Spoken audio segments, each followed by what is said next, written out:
I'm Dan Pascone, CEO of Tailored Wealth and host of the Making Sense of Your Money podcast. Real conversations that help high earners make sharper decisions so their money works as hard as they do.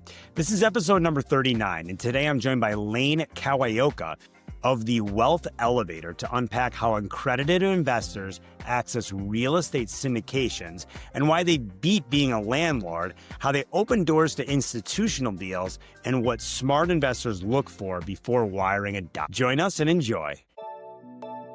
Brought to you by Tailored Wealth, helping business leaders live their version of a rich life. Welcome to another edition of the Making Sense of Your Money podcast, where we cut through the financial noise and help business leaders to make smart, confident money decisions.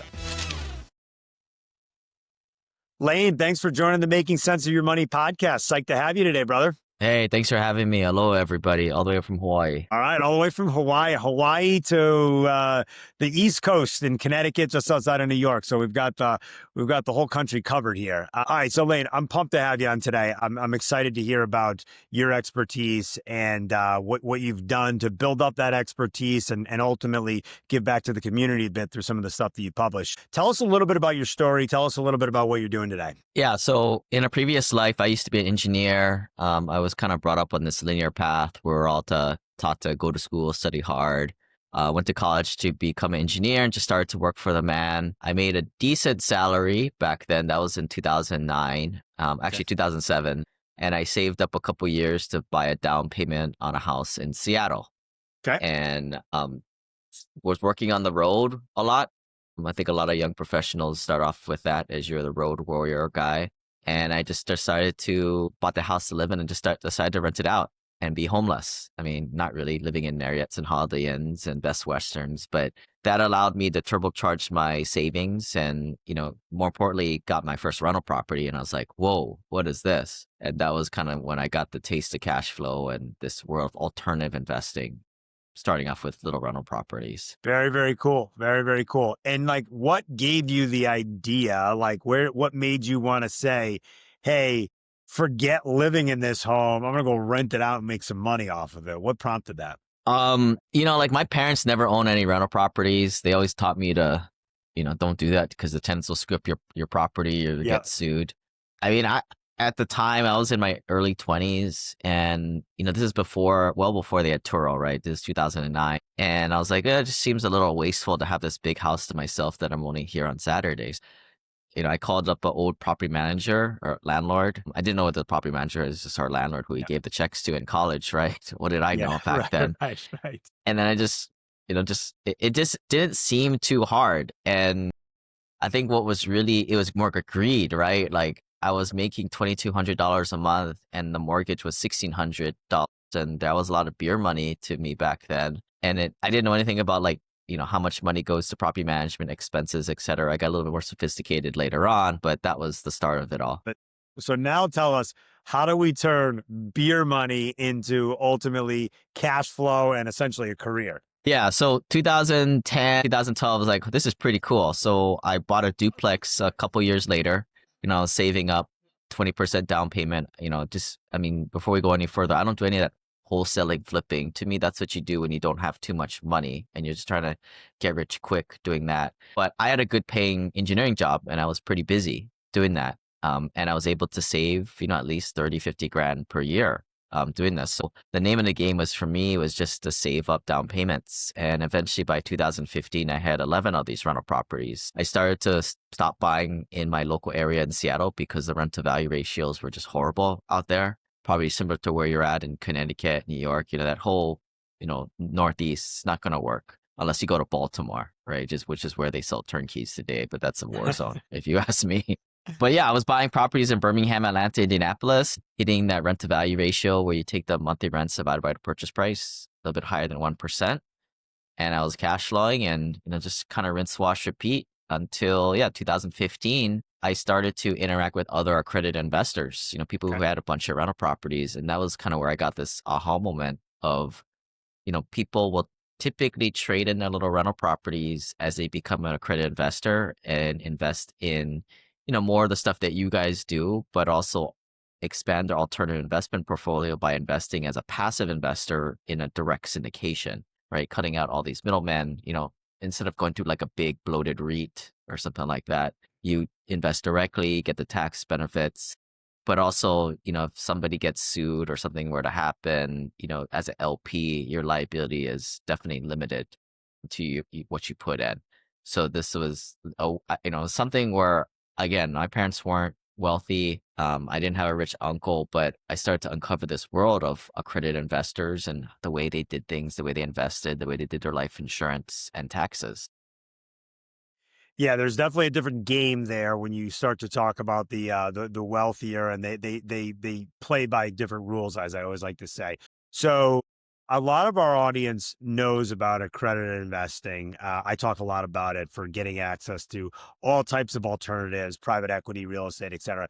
I want you to explain a little bit about what it means to be an accredited investor, and then what that opens up from an opportunity perspective on what you can ultimately invest in. Yeah, I mean, I'm not a securities attorney, but real basically, like, there are a lot of deals you can get into with, that are private deals that you don't necessarily need to be accredited, but you need to be in the direct network and personally connected with the operator. Right. And certainly you need to be what's called sophisticated at that point. So, if you go on the SEC website, the EDGAR website, there's a lot of deals out there available to regular passive investors that may or may not have that $1 million net worth threshold or make over $200,000 a year, but you just don't know the people, which is why your network is your net worth, and getting connected with the right people, Sure. which means getting off your butt, getting out of your computer and talking to real people that are accredited already, to getting access to this stuff. Now, with the Jobs Act that happened recently, I would say last 5+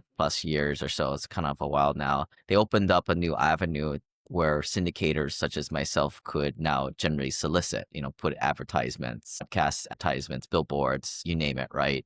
Right. They said, well, you can advertise and go after the general public, but when you do that, you can only take in accredited investors. So there's a little bit of misnomer out there. A lot of people think that you can only get into these deals if you're accredited.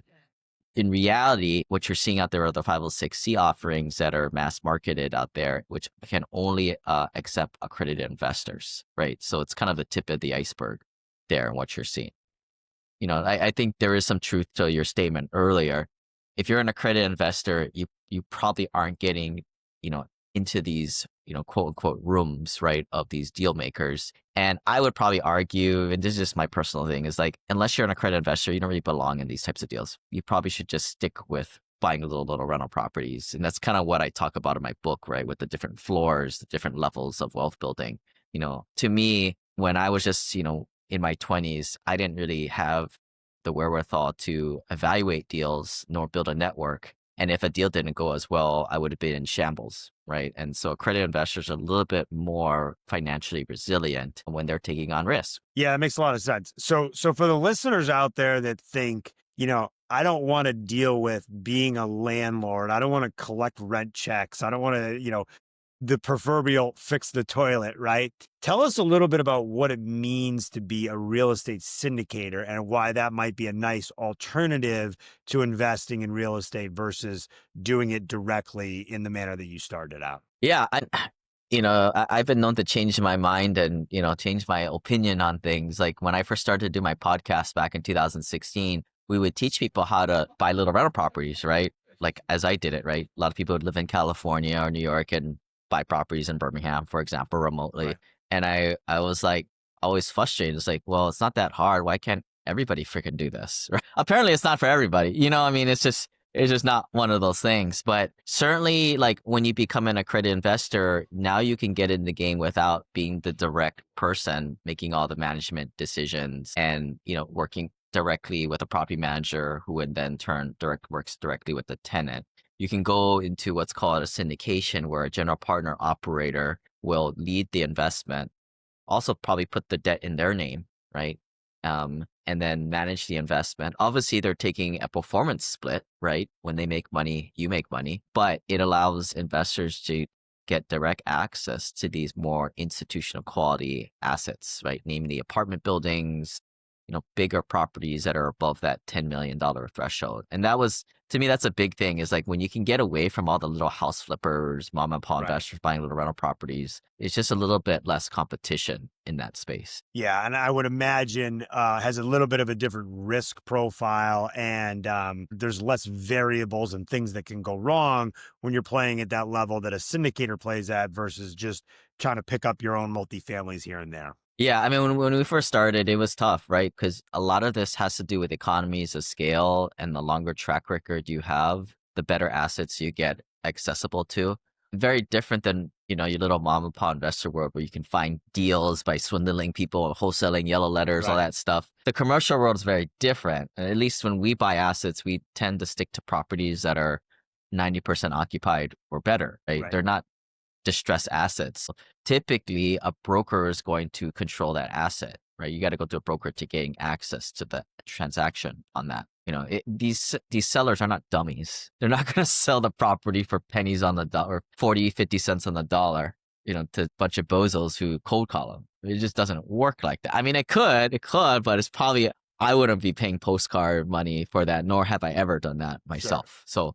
So, but yeah, I would say you get a little bit more access to higher quality assets and more units under one roof, better contractors, more professional property managers that, there's still risks, obviously, but it's just a little bit more different game. And it's a game that larger institutions can manage assets from afar. This is what New York is all about, right? I mean, you got a bunch of institutional investment operators that run these apartments, self-storage units, etc., from 2,000 miles away. And they can, because it's just a lot more bigger scale that they can work with.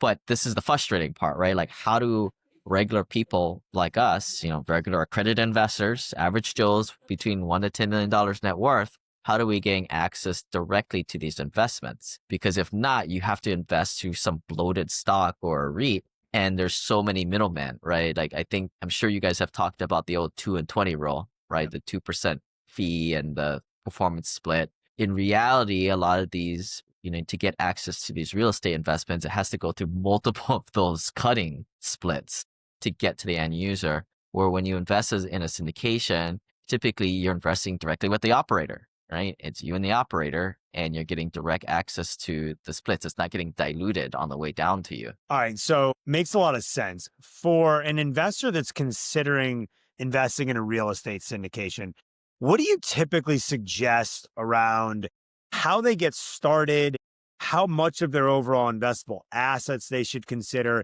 and then like where this may fit into their overall portfolio? Let's say someone that's not in the real estate business like you are now, but someone that's just looking at this as a passive investment and maybe something that is not correlated to the rest of their overall portfolio. Yeah, I mean, I'm not a certified financial planner, right? I'm the operator. So I am not allowed to give investment advice or asset allocation mix advice. I think that's more in your world, right? But that is, I'm allowed to do that. I mean, I'm qualified to do that. Yeah, you're qualified to do that. But I think you may agree with me in saying, like, there is no normal, guys, right? Like, this is where you're gonna see very vast varying portfolios, right? You have the average Joes doing the 60-40 in the stock market stuff, right, and bonds. But when we do events, and that's what we do, these events, so people can interact with real live accredited investors who have a decent sized alternative investment portfolio. And there is no normal in there. Like, personally, growing up in my 20s and 30s, I had 90% of my assets in commercial real estate. That's obviously not diversified. That said, I am the operator. So, I'm a little bit different use case here, but you'll start to see a huge range. Some people will start off with 10% of their net worth in this type of stuff. And you've got crazy people like me on the other end of the spectrum. There is no normal here, right? I kind of follow more of a barbell approach personally. Like, a lot of the projects I intimately know and run. So I feel like I can take on more risk, but I also balance it out with life insurance on the completely opposite end of the risk reward spectrum.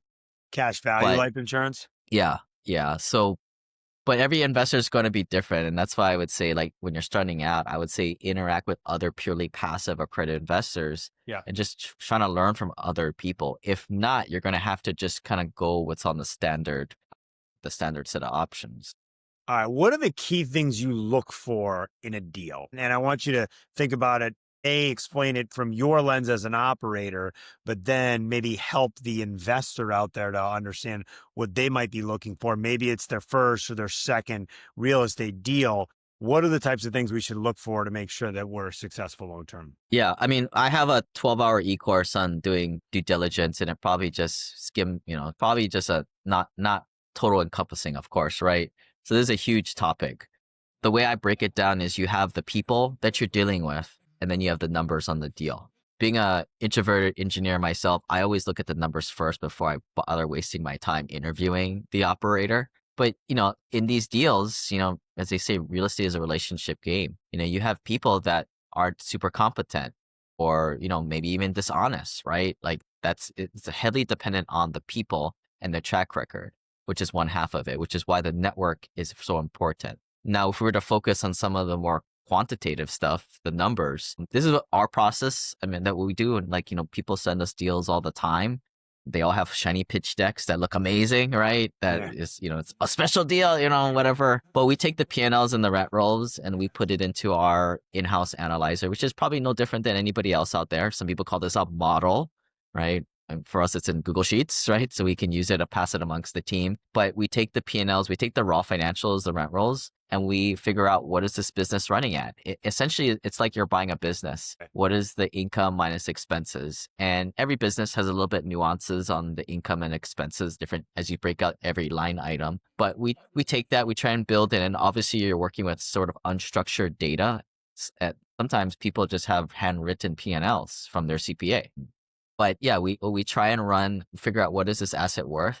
And then we figure out what is the value add strategy. Are we trying to just do lipstick on a pig, new appliances, new paint job to bump the rents up $100, right? By spending $5,000, $10,000 per unit, right? We can model that into our model and figure out, all right, we're going to value add this project. What can we sell this property in the future? And what is our holding costs in the meantime? So there's probably, a dozen really important points in that. But, from a podcast standpoint, that's the process, right? Okay. Now, what should we be thinking about from a liquidity perspective? So one of the things I always talk to investors about is like every bucket of money should ultimately have a purpose. And then what we try to do is design investment strategies, and whether it be traditional, alternative, and everywhere in between, target and use the money for an objective or for a goal, right? Whether it's buy a real estate property, fund a business, retire, or whatever the case may be. What should we be thinking about as far as real estate syndication is concerned from a liquidity perspective? Liquidity, you're not going to get it. When you buy real estate, you're typically illiquid in the asset, which is why it's typically coupled with slightly higher returns than you would otherwise get in more illiquid assets. So we tell investors, look, if you need your money back, this is not for you guys. That's not what sophisticated investors do. Sophisticated investors know when you're going into an investment that does value add strategies to make more money, you can't just take the bread out of the oven when you're hungry 18 minutes later. You got to bake the whole bread. Right?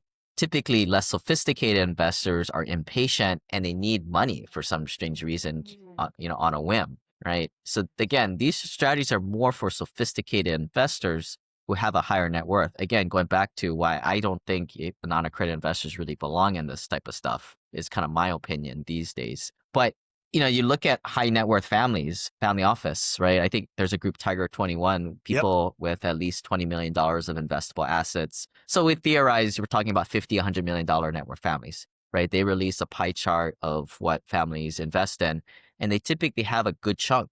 What's a good chunk? 10, 30% of their net worth into these types of value add projects or private equity type of deals like this. And that is typically very illiquid.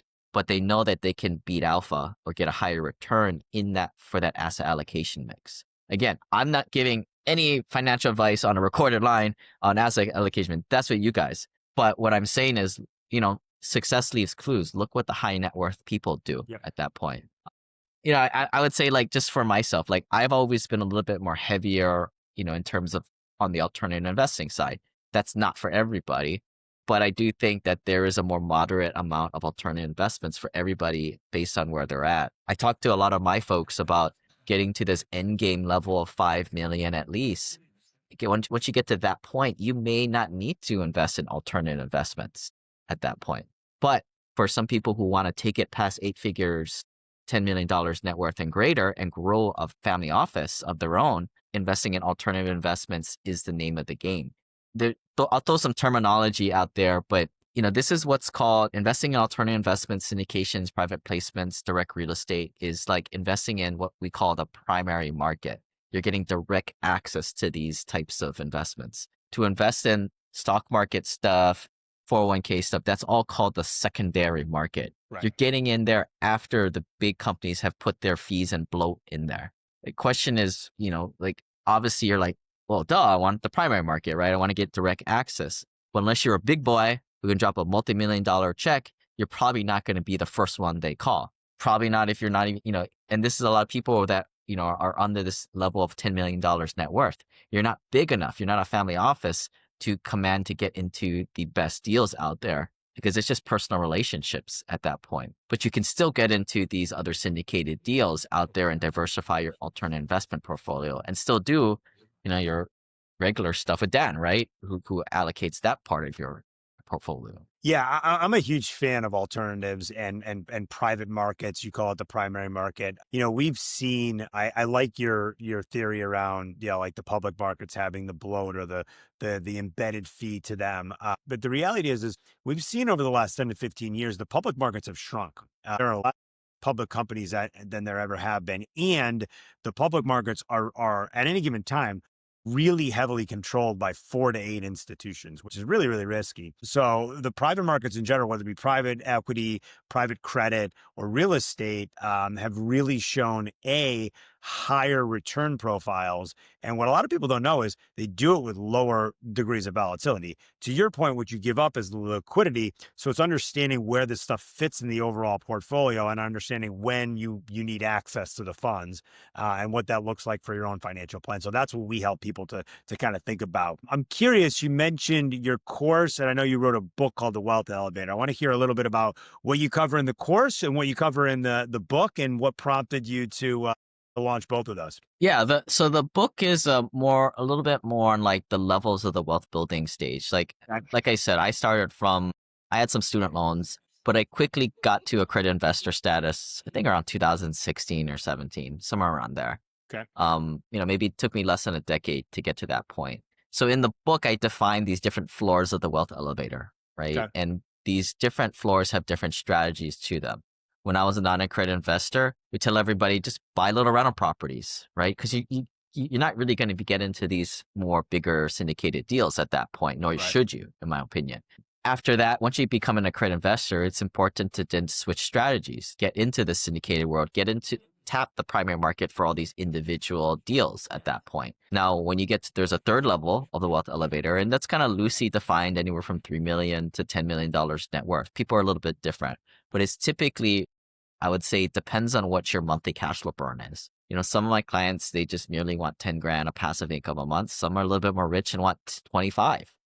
That's going to dictate where they get to in the net worth range. But mostly it's a mindset perspective, right? Like if you get yourself to $5 million net worth, you could probably put half of your money into life insurance and that could pretty much spend your monthly burn. Won't pay for nice vacations at that point, but it gets you a peace of mind of doing that. Whether you want to continue and, going into good investments, alternative investments, or even regular, stocks, that's up to you at that point. And that's where it's a choice to do that. And that's what kind of happens after the third floor of the wealth elevator. So these are a lot of the insights that I discovered. We would buy properties from, very high net worth people. And at first it was like, wow, these people are funny, right? Second, third, fourth generation wealthy families. And then by transacting with and interacting with them, I started to realize, oh, okay, this is what the people on the third, fourth floor of the wealth elevator do. That's right. So it's a book written for accredited investors, obviously, but it kind of depicts what happens on the next level and the next level after, because I always felt like if you know what's kind of coming up, you can kind of cut corners to get to that point, right? Like a lot of people that work with me, they may have 5, 6 rental properties. And I'm like, dude, you should have switched over to syndications a lot earlier, right? Don't be like me and buy 11 rental properties like I had in 2015. That's just a pain and high liability too. So that's a book. You can check it out on Amazon.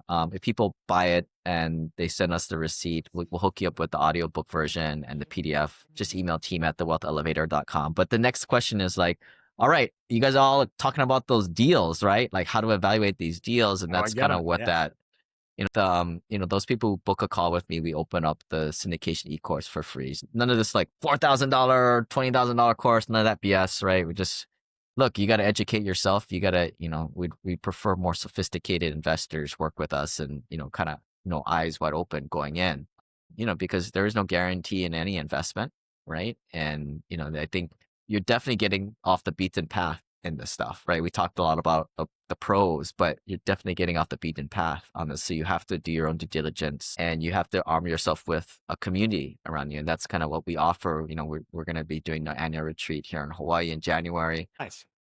It's critical, I think, to build your network because that's typically where your network follows. I love it. Well said. That's a good place to segue. Thanks for sharing your thoughts on that stuff, Wayne. Now we're going to bring you into what we call the lightning round. It's going to allow our audience to get to know you a little bit better. And we never prepare our guests with this. We just say, tell us the first thought that comes to your mind. Could be a one-word answer, could be a long drawn-out thought, and anywhere in between. You ready? Yeah, money. Next one. Money. Yeah. That's always on your mind. I got it. I got it. All right. One meal for the rest of your life. What is it? Sushi. Okay. Okay. I like it. What's one tool or piece of technology, hardware or software, other than your PC, your computer, or your phone that you can't live without? We run a small company here with a team and, for us, we use out-of-box solution Asana as project management. Yeah, project management. Yep. So Very good. Very good. Love it. I kind of use it to keep my own notes for myself. I have a project for just myself. That's how I use that thing too, along with the team. Love it. Love it. Do you have a favorite quote or phrase about money or success? Never take financial advice from people who are not financially free. There's a lot of people spewing, Yep. talking about TSPs and Ks, but why would you want to take financial advice from the guy who's still 60 years old and hasn't retired yet in the office, right? And this is critical for myself, right? Like when I was working my engineering job, there was just so much bad information around me. Yeah. And why it was critical when I finally got around accredited investors who owned a bunch of rental properties, as did I, that I discovered what was fact from fiction. And this is why we do the annual retreats, to have people have the aha moment, right? Like, why would I want to put my money in the K when my salary naturally increases as I get better at my job in my 40s and 50s, and then I'll be trapped in those higher income brackets, and then I'll have all my money in the K and I have to take it out the higher tax brackets. That's stupid.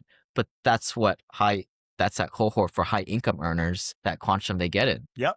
There's definitely a lot of wisdom to balancing and understanding that early on, because the compounding effect is real for sure. Do you have a favorite book on finance or business other than your own, The Wealth Elevator? I mean, if real estate is new to you, I would say Millionaire Real Estate Investor by Gary Keller has a lot of the fundamentals that we follow. Like, you don't buy the high-end luxury stuff. We tend to stick with the workforce housing because we believe in, the lower middle class. Not that we like them better as people, but like it's just a higher, it's a big part of the demographics out there, if not the largest. And I believe in the rich are getting richer and the poor are getting poorer, and maybe the listener is the middle class is shrinking the lower middle class. That's why I want to own workforce housing apartments. So, that's my investment thesis. So I invest in apartments. They're not sexy, but it's a high demand asset class. Sure. What's one bucket list item you've already accomplished?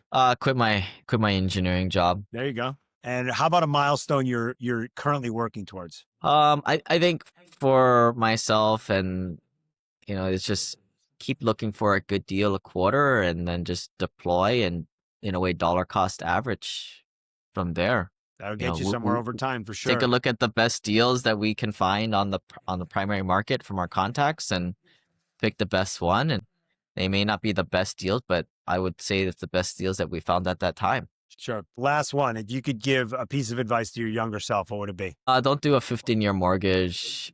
Take the extra money and buy more and more real estate. Got it. Good thought there. So put the capital to work. All right. You mentioned some of the offerings that you have. If our listeners want to connect with you, collaborate, reach out to you, what's the best way to or place to find you? Yeah, if you're a credit investor, you can reach out Lane at thewealthelevator.com. Where I was looking to, I like to have the one-on-one conversations with accredited investors. We have probably one of the bigger groups out there, but I think it's important that you build that relationship first, Sure. right? Because once we're in it, we're stuck with each other. That's It's it. not like a marriage, you can get a divorce. We're stuck. So, That's right. That's right. It's a little more final. I'm with you. Lane, thanks so much for coming on today. Appreciate and enjoyed your insights. Thanks for joining, man. yeah. Thanks for having me, Dan. You bet. That's it Yeah. for the episode. You can find our podcast along with our newsletter and YouTube channel, all for free at makingsenseofyourmoney.com. And as always, prioritize your version of a rich life. Cheers.